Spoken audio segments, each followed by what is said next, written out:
Olá pessoal, a gente vai iniciar agora um estudo super importante, né?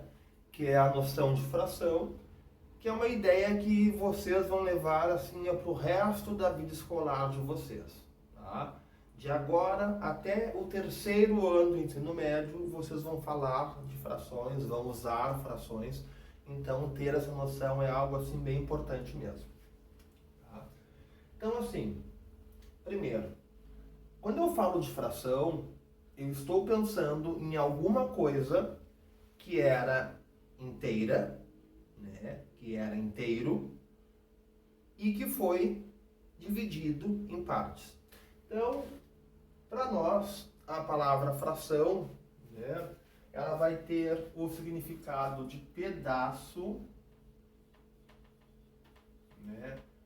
De parte, certo? Então, gravem bem isso. Quando nós estivermos falando de fração, nós vamos pensar em alguma coisa que era inteira, e que foi dividida em pedaços. Tá?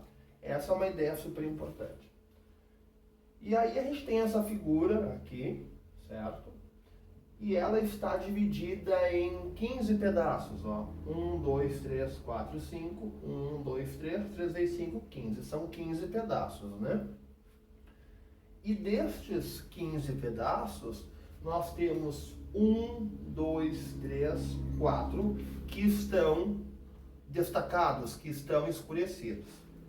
E aí eu consigo, então, utilizar uma fração para justamente representar a quantidade de pedaços que está escurecida. Tá? Percebam, eu tenho 4 pedaços escurecidos de um total de 15 pedaços. Então, a fração que representa a quantidade de partes escurecidas é esta fração aqui. 4 quinzeavos, tá?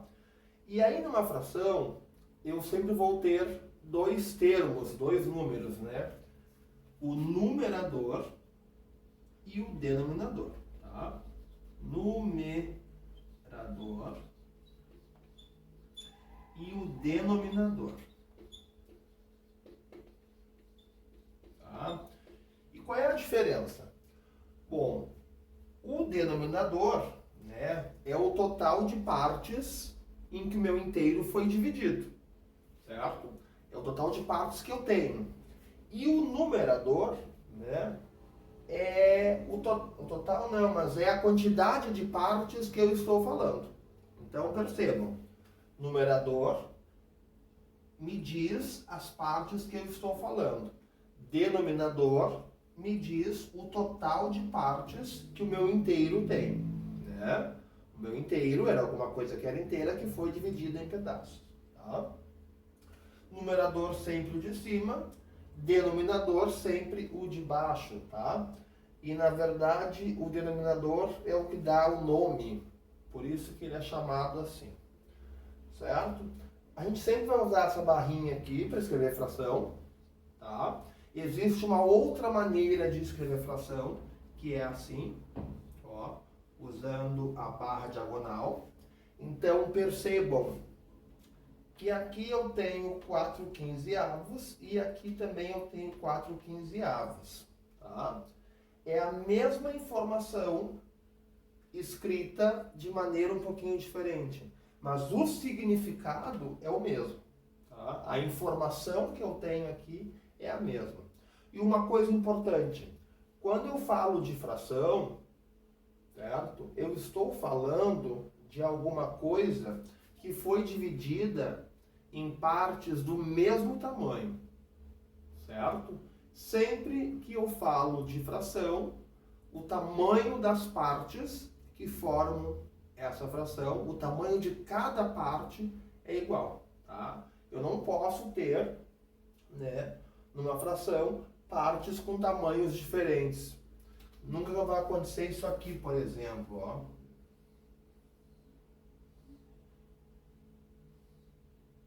Tá? Em fração isso não pode, certo? Em fração, todas as partes que formam o meu inteiro devem ser do mesmo tamanho sempre. tá bom? Vamos agora então, né, para algumas frações e vamos aprender a fazer a leitura das frações, tá? Então aqui eu tenho 1/2.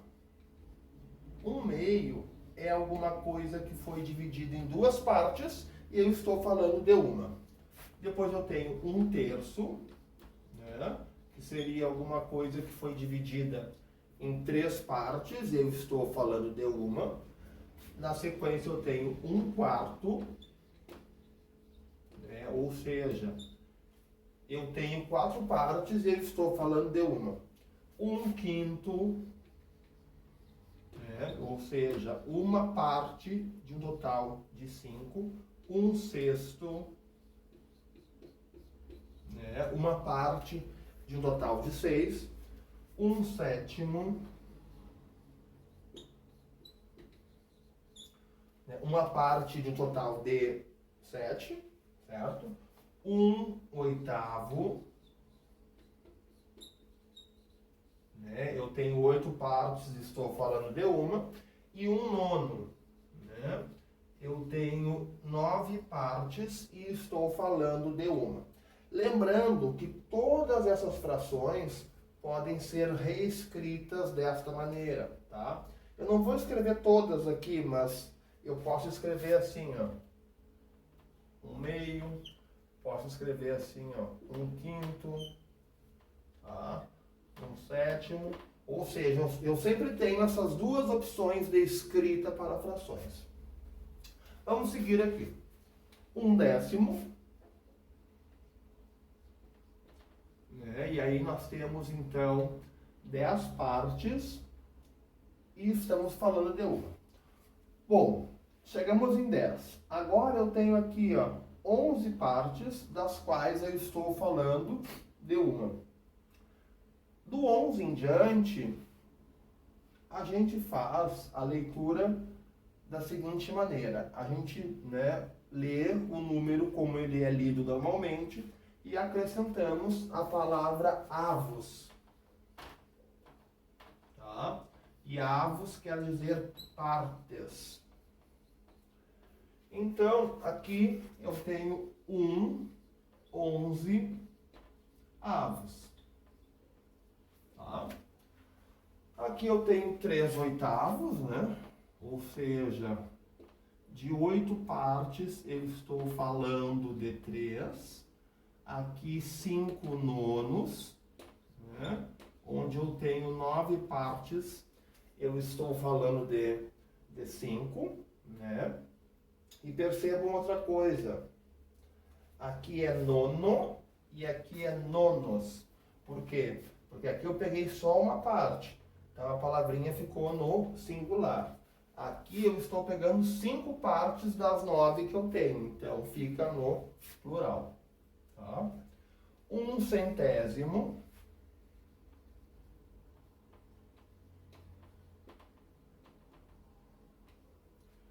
31/10. 31/10. Essa fração aqui é um pouquinho especial, porque vejam bem, o meu objeto, digamos assim, o meu inteiro, ele foi dividido em 10 partes. E eu tenho 31 partes. Loucura, né? Não é loucura. A gente já vai entender mais adiante, nas próximas aulas, qual é o significado real disso. Tá? E a gente tem aqui 47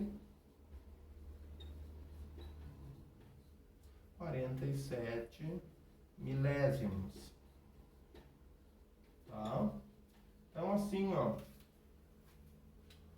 o denominador 100, 1000, tá? 10.000, 100.000, enfim, esses denominadores, eles têm nomes especiais. Agora, quando for outro número maior do que 10, a gente simplesmente faz a leitura do número e apresenta, né, acrescenta a palavrinha avos, tá? Mas lembrem bem disso. Fração é parte ou pedaço. Fração eu tenho numerador e denominador, sendo que denominador é o total de partes, numerador é a quantidade de partes das quais eu estou falando, né? Fração eu posso escrever com essa barra horizontal ou com essa barra diagonal, né? Quando eu falo de fração, eu estou considerando o meu inteiro, né? O meu objeto original, enfim, antes de ser despedaçado, como sendo formado por partes de mesmo tamanho sempre. Então, isso aqui desta maneira não dá para escrever fração, tá? E a palavra avos quer dizer partes, certo, pessoal? Então é isso aí, a gente volta, né, outro dia, ou melhor não, a gente volta em outro vídeo, né, com mais detalhes sobre esse assunto. É isso aí.